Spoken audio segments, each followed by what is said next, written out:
Ang reading na to guys ngayon ay para sa mga Capricorn. Okay, Capricorn, this is for you.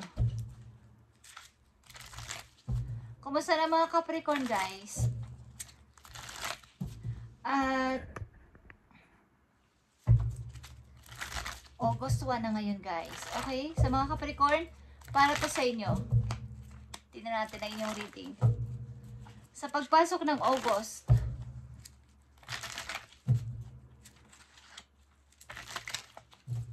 ano ba dapat inyong malaman, Capricorn? Para to sa lahat ng Capricorn. At titingnan natin ang mga dapat ninyong malaman. Okay? Capricorn, I need message para sa'yo. Sa mga Capricorn.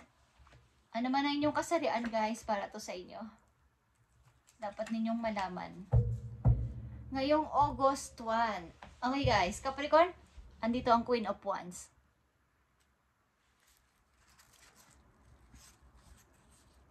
Ito ay isang matured woman, guys. Maring ito ay inyong mama, inyong kapatid, o isang matalik na kaibigan na mas matanda sa inyo or ati-atihan nyo, guys. Something na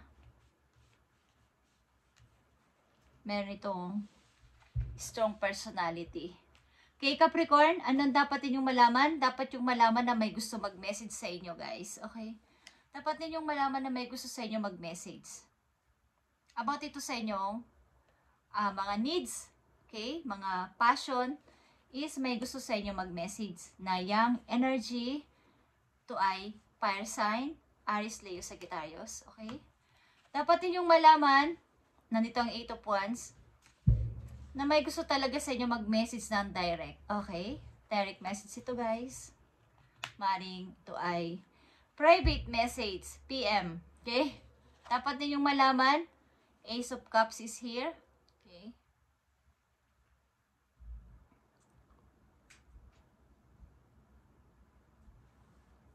Ace of Sword. Sorry. Okay. Ace of Sword is here. Merong sa inyong gusto mag-message na direct at may gustong sabihin na mahalaga. Maaring may gusto siya sa inyong sabihin na yung about sa katotohanan, about sa parang yung para maliwanagan ka. Okay? Anong dapat din yung malaman guys? Okay? Dito ang 10 of Sword. Dahil nasusobrahan ka na sa yung parang meron kang pinagdadaanan, Capricorn, na mahirap. So may gusto sa inyo mag-message dito. Maaring, kaya nandito ang Queen of Wands guys. Maaring ito ay concern sa inyo. Kapatid nyo ba to? O isang matalik na kaibigan. May gusto sa inyo mag-mensahe, magbigay ng mensahe at parang nalalaman o alam niya ang inyong pinagdadaanan. Sa ngayon, Capricorn, parang nahihirapan kayo. Parang may pinagdadaanan kayong ang hirap naman makapag-desisyon, ang hirap ding makapag bigay ng mga kung anong salita sa iba. O mayroon kayong pinagkakaistakan na isang sitwasyon. At may gusto sa inyong kumausap at bigyan kayo ng advice. Okay, sa mga Capricorn, tingnan natin ang Page of Wands, 8 of Wands, Ace of Sword, at saka 10 of Sword. Guys? Okay. Meron naman ditong isang ito ay energy ng Capricorn. Okay. Queen of Pentacles. Ito ay kayo, maybe.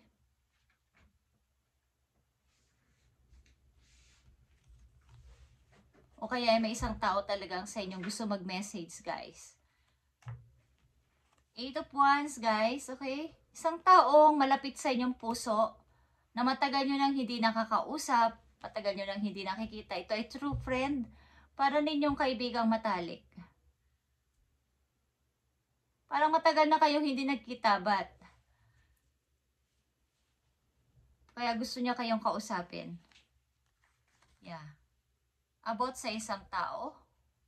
King of Cups is here. 10 of Swords is 7 of Pentacles. Okay.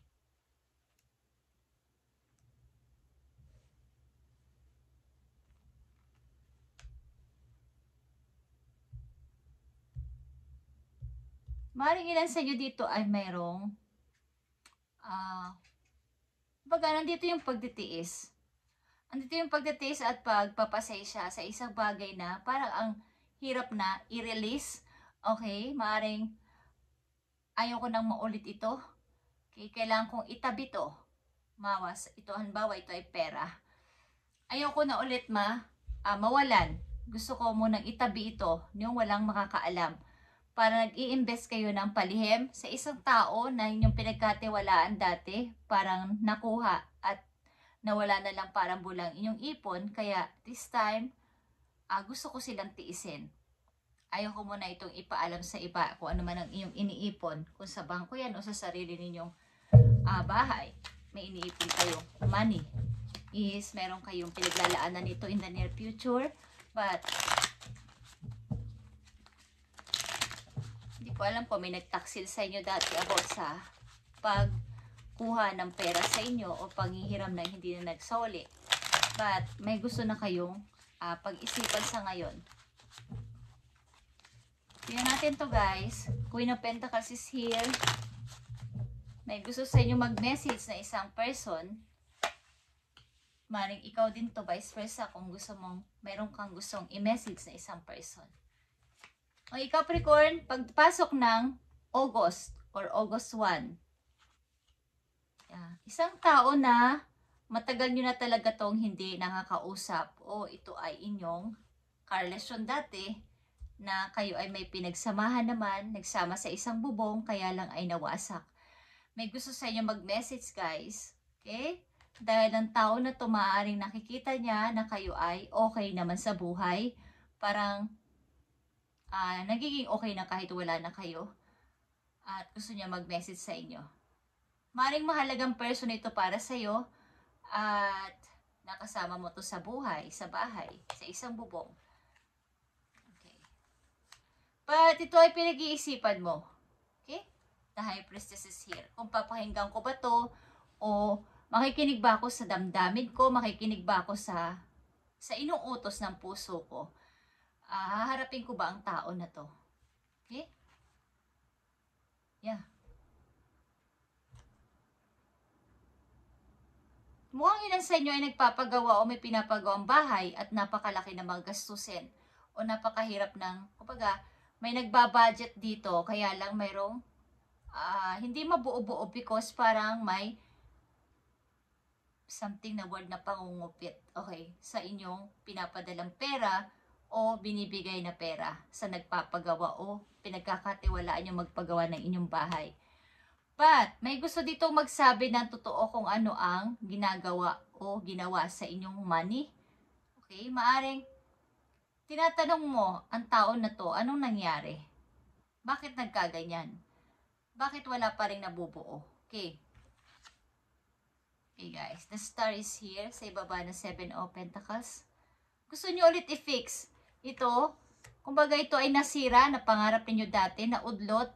At gusto nyo magtabi, gusto nyo ulit ibalik. Kung ito ay money, kung ito ay ininvest ninyo, gusto nyo ulit itong ibalik at i-fix ang isang bagay na kayo lang muna ang nakakaalam. Parang wag nyo munang isasabi sa iba, ipagsasasabi. Para itong isang inipon ninyo na bigla na lang nalustay o nawala nang dahil sa pinagkakatiwalaan ninyo guys. Okay, lang sa inyo ay maaaring may pinaghahabirinan sa pagpapagawa ng bahay o may pinagkakatiwalaan but hindi nyo alam kung saan ginagamit ang pera. Tingnan natin to guys. Okay, sa mga Capricorn, pagpasok ng August 2025, ano ba ang message para sa inyo? At ang ilan sa inyo, huwag kayong tanggap na mga nagpapainom sa inyo. Kung nagpapainom sa inyo ng mga juice or something, ingatan ninyo inyong sarili na tumanggap agad-agad ng papainumin sa inyo. Okay. Tingnan natin to. Message for Capricorn. The Tower. The High Priestess. 10 of Wands. The Star.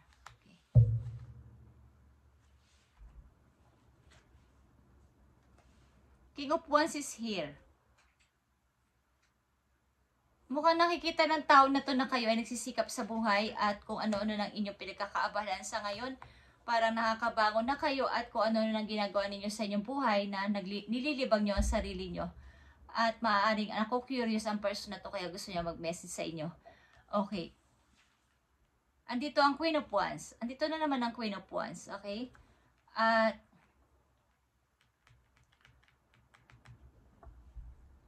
maaaring ang ilang sa inyo ay nakikinig sa inyo, tinitibok ng puso nyo o dinidikta ng inyong isip at puso. Kumbaga, hindi na muna kayo agad-agad nagdidesisyon ng alam ninyong inyong ikakapahamak. Kumbaga, kung may nagme-message man dito, marami nagme-message sa inyo, direct message is pinag-aaralan yung mabuti kung ito ay inyong tatanggapin o papansinin o babasahin lang pero hindi magre-reply. Okay, pinag-aaralan nyo to. Mukhang alam nyo ang sitwasyon na to. Alam nyo ang nangyayari sa inyong sitwasyon. Okay? Sa mga Capricorn, nandito ang the Chariot, okay? Sa Ten of Wands. Maaring, tama na to, okay? Tama na tong ginagawa nyo sa akin. Tama na tong panlilinlang nyo sa akin. Itong panluloko nyo sa akin. Kailangan ko nang, kumbaga, ilan sa inyo ay may pipiling ibang lalandasin o mayroong pipiliin na, umiba naman ako. Huwag ko na muna kayong pansinin sa ngayon at hihiwalay muna ako sa inyo, okay? Parang kung hindi man kayo lilipat ng place o ng inyong lugar is mukhang siseparate muna kayo sa kanila. Kasi parang walang nangyayari. Kahit anong gawin ko sa inyong pagpipigil ng aking galit is hanggang doon na lang ba ako? Kailangan ko din namang mag-salita kung alam kong ako ay niloloko na. Okay, Capricorn, at nandito ang Death. Okay? Hindi ko alam guys kung kayo ay mayroong literal na may pumanaw sa inyo guys at nalugmo kayo dito sa napakatagal na panahon. Kaya lang this time gusto nyo itong i-fix sa sarili nyo na kailangan ko rin bumangon. Kailangan ko rin mag-isip para sa aking future. Okay? Kailangan ko din isipin kung ano mangyayari sa akin kahit kung wala ka na is ano ba ang mangyayari sa akin kung nandito pa rin ako at naka-stuck. Okay guys, sa mga Capricorn, tingnan natin ang message dito sa inyong sitwasyon. Pagpasok ng August, mukhang isasantabi mo na muna to mga nanloko sa inyo dito. At least may nalaman ka at alam mo na ang nangyayari. Gusto mo muna silang dumistansya sa kanila. Okay? Hindi man kayo literal nalilipat ng bahay o ng lugar is separate muna kayo sa kanila. Pero nandito ang relocation guys. Okay, gusto ko lang sabihin sa inyo na nandito ang relocation. Ilan sa inyo maybe dito ay nagtitingin-tingin o nagtatanong-tanong kung saan magandang makalipat ng bahay. Tingnan natin ang message for Capricorn. Mukhang kayo ay hindi na magpapalinlang at maaaring hindi na kayo maluloko. Sapagkat kung may plano man ako sa ngayon, never ko na ito sasabihin sa inyo. Dati kasi masyado akong open sa inyo, but nangyari din ang nangyari na hindi nyo ako, kumbaga iniwanan nyo ako sa ere. Okay. Capricorn, message for you. Pagpasok ng August, those difficult times will pass. Nothing but last forever. Capricorn, the sun will shine again. The birds will sing. The clouds will clear and you will be glad. You keep moving forward. You will soon be rewarded for your patience. Hold on. You are far stronger than you think. Okay. So, nandito ka na sa part na to na ikaw ay alam mo ang nangyayari talaga sa inyong sitwasyon at sinasabi mo na hindi ito pang forever. Makikita ko din ulit ang pagsikat ng araw sa aking buhay, ang paghuni ng mga ibon, ang pagkanta ng mga ibon, okay, at ang clouds na dati ay makulimlim para sa akin ay liliwanag na ulit. Sapagkat mawawala na yung mga problema ninyo. Alam kong ibinaba nyo na dito ang inyong pasan-pasan na hindi naman dapat kayo lang nag-handle yung problema na yan. Siguro ibababa nyo na or ayaw nyo na. Ayaw nyo na ulit itry. Hihiwalay muna kayo sa kanila. Didistansya ba? Okay? Sapagkat napakahaba na inyo ditong pasensya. So yung bibigyan kayo ni God ng reward. Reward for your patience. Hold on, sabi sa iyo ni God, You are far stronger than you think. Okay.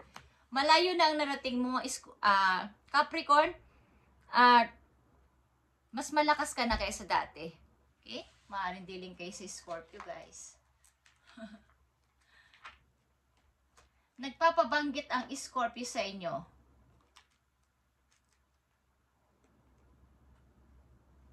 May nagpapahiwatig. Okay. Tingnan natin. Mukhang nakahiwalayan nyo ay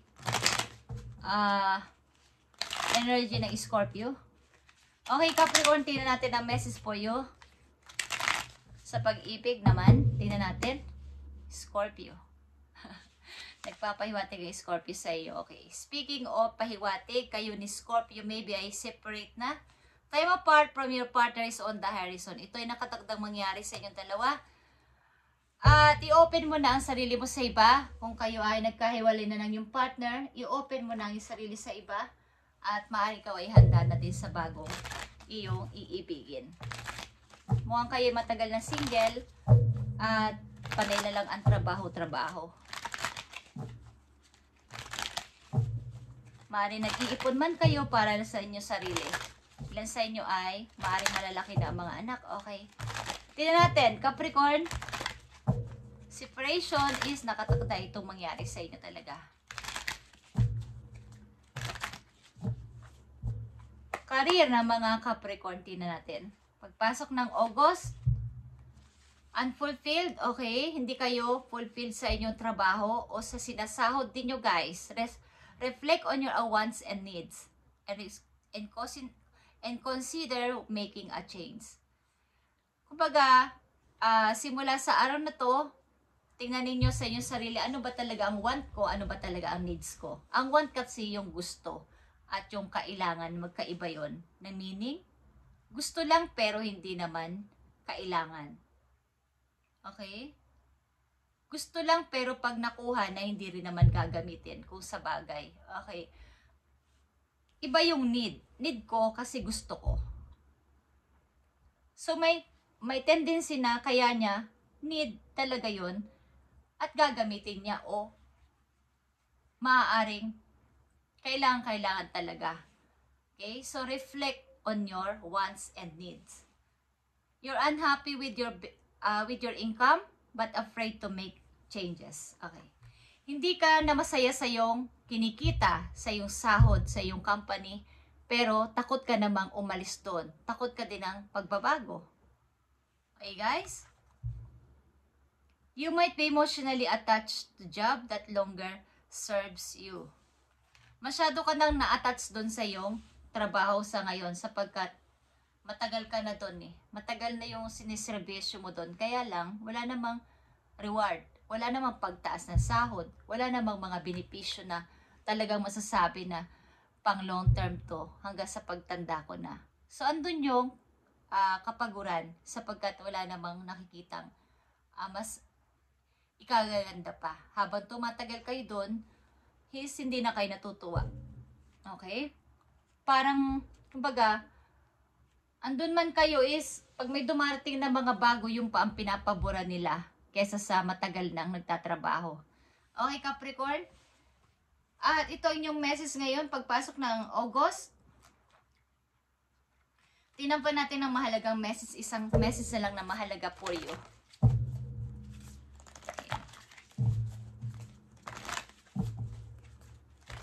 Mukhang kayo ay naliwanagan na at separate mo na kayo sa mga tao na to. Nagpipigil kayo ng inyong galit. Kaya lang ay tama na to. Okay, bababa ko na to mga pasanin ko na to. At kayo naman ang magdala. Okay. Subukan nyo naman kayo ang problema. Ano kaya ang mararamdaman nyo? Tama na to. Okay. So, ito ang inyong mahalaga pang message. Capricorn.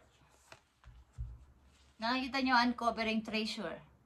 Beneath the surface lies great bounty. Okay. Katulad na sinabi ko kanina, kayo ay nag-iisip-isip sa inyong future at nagtatabi ng o kaya ay dapat yung itabi ito nang wala kayong sinasabihan. Nag-iipon kayo, huwag nyo sasabihin sa iba. Okay? Kahit sa mga malalapit ninyong kakilala o mga pinagkakatiwalaan. Sapagkat ito ay para sa inyo, sa inyong future. Kumbaga, kahit sabihin mo sa sarili mo, parang nagsisinungaling ko. Why? Kasi sa'yo yun. Ikaw ang naghirap doon. So, kailangan mo itong itabi ng maingat, i-invest mo ng maingat para sa iyong future. Okay, Capricorn, this is your reading today at ito ay reading ngayong pagpasok ng August or August 1. Okay, para sa mga Capricorn. Thank you and God bless sa inyo lahat, guys.